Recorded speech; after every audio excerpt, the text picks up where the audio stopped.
assunto é na Band News FM. 9h56, bom dia, Murilo. Bom dia, Sinine, bom dia, Luciana. Bom dia, ouvinte da Band News. A gente trabalhou tanto ontem que minha linha de pensamento tá meio torta.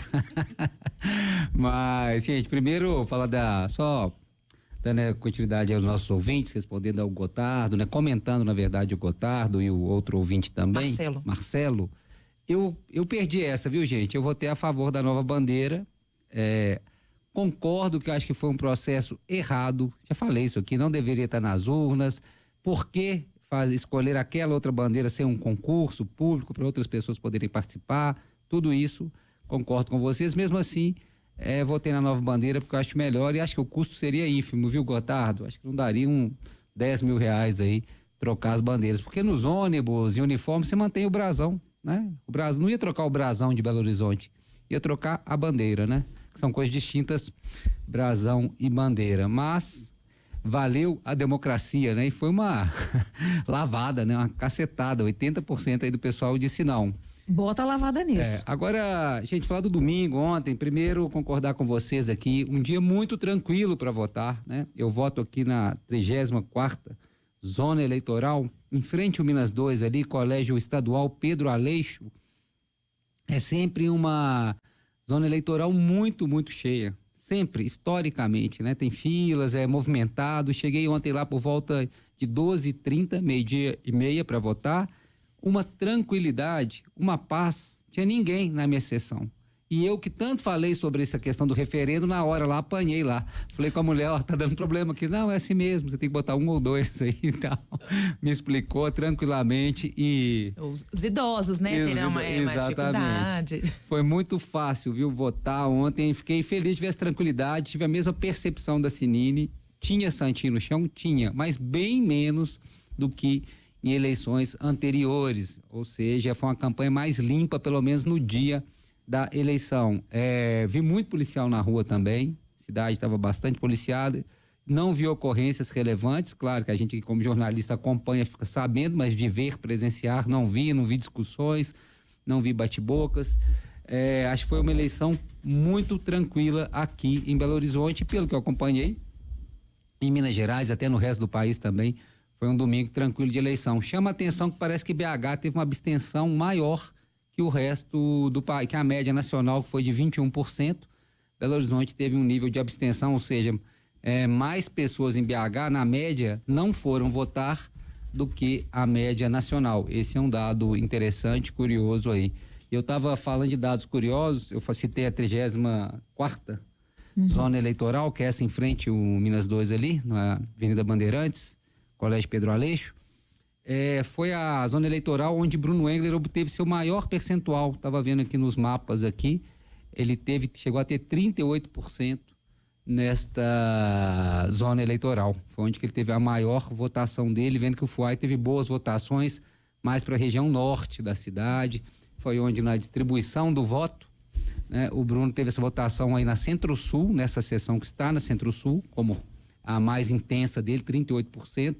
E o FUAI conseguiu suas melhores performances norte, nordeste de Belo Horizonte. É interessante, depois a gente fez esse mapa, né? Como se fosse um mapa de calor do voto, né? Onde há maior adensamento dos votos. Nossa, deixa eu só trazer os números que chamam muita atenção. 3 em cada 10 eleitores aptos a votar, 3 em cada 10 em Belo Horizonte, não foram às urnas. A média nacional foi 21%. Isso. Belo Horizonte bateu 30%. Exatamente. De abstenção. Chama atenção. É a média histórica de abstenção, só que no Brasil diminuiu.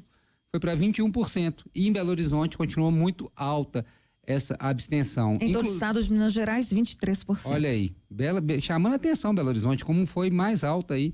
E isso é um detalhe para esse segundo turno, né? Principalmente para quem está atrás, que é o caso do FUAD, que vai largar atrás em tese, né? Ficou com menos votos, tentar conquistar, levar quem não votou para votar, né? Que geralmente historicamente, são pessoas mais pobres, população mais pobre que acaba não votando no dia da eleição. Falando do resultado em si, tem tanta coisa para falar hoje, gente, vou tentar, assim, aqui vou falar da eleição para a prefeitura, depois a gente vai falando de outros temas.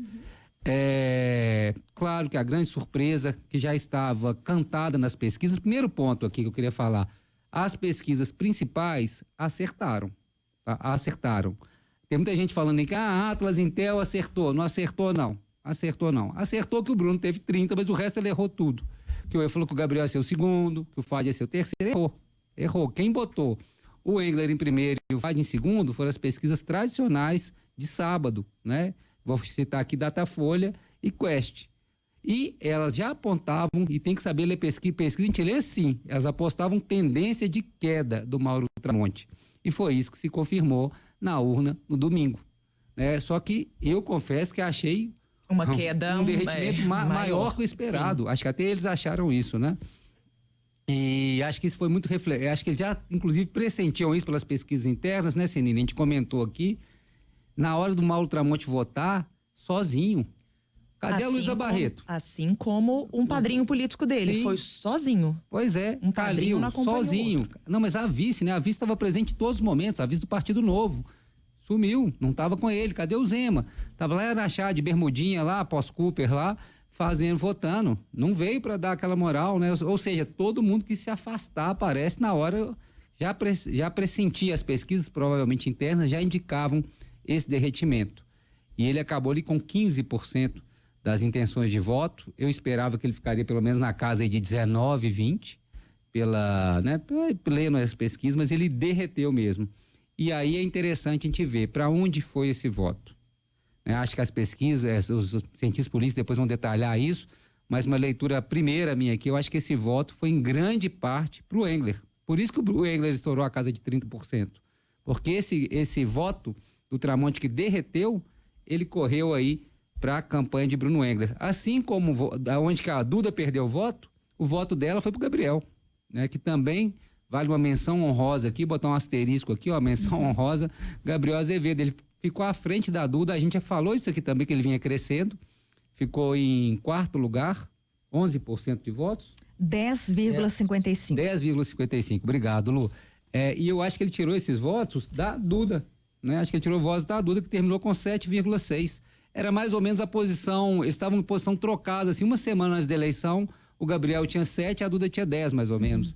Eles trocaram de lugar, né? Foi como se o Gabriel tivesse pegado os votos da Duda. Era o cara, assim, que fala, Gabriel tá crescendo, eu não vou votar no Fuad, porque a Duda brigou com ele, vou no Gabriel, então. Acho que foi mais ou menos esse o movimento, né? E agora, claro, né, a gente fala assim, agora é uma nova eleição. Não é uma nova eleição, né? Eu escutei o Reinaldo Azevedo falando que daquele jeito dele, né, meio... Quisera tudo, claro, é bem eleição, assim, né? Isso é uma bobagem e tal, é continuidade, mas assim, é um novo momento dessa eleição, o segundo turno. O Bruno Engler chega à frente com uma vantagem significativa, mas não quer dizer que ele é muito favorito para ganhar, não. Eu acho que a eleição está em aberto. O Bruno Engler sai à frente, né? Mas eu acho que o Fuad tem muita chance ainda. E onde que eles vão ter que buscar esses votos? Nessa abstenção grande aí, talvez, conseguir fazer gente que não votou votar, talvez na média nacional aí, né? Conseguir 10 pontos especiais de pessoas que não votaram. É muita gente que não votou, gente. São quase 600 mil eleitores aqui em BH. É muita gente. Pois é, muita gente. Eles vão conseguir, claro que não vai todo mundo votar, mas assim, se já chegar nessa média nacional de 20% de abstenção, já é um número grande que vai ter votado. E vai ter que tirar voto, e vão disputar a voto do Gabriel e do Fuad. Do Tramonte, que são votos aí expressivos, que vão definir a eleição, né? Se o Engler conseguir captar, por exemplo, todos os votos do Tramonte, ele está praticamente eleito, né? Mas, claro, não vai migrar todo mundo. Esse voto já migrou grande parte. Então, acho que essa disputa, votos de Gabriel e votos de Tramonte, vão ser decisivos. Por quê? Mas tem os da Duda. Os da Duda, eu acho que esses, em grande parte, vão migrar para o Fuad. É certo. Do Rogério, 100%. Da Duda, vão botar 80%. Eita, que o voto válido fez a diferença nessa hora, hein? Voto útil. Voto útil. Sim, Voto útil pesou, pesou e muito.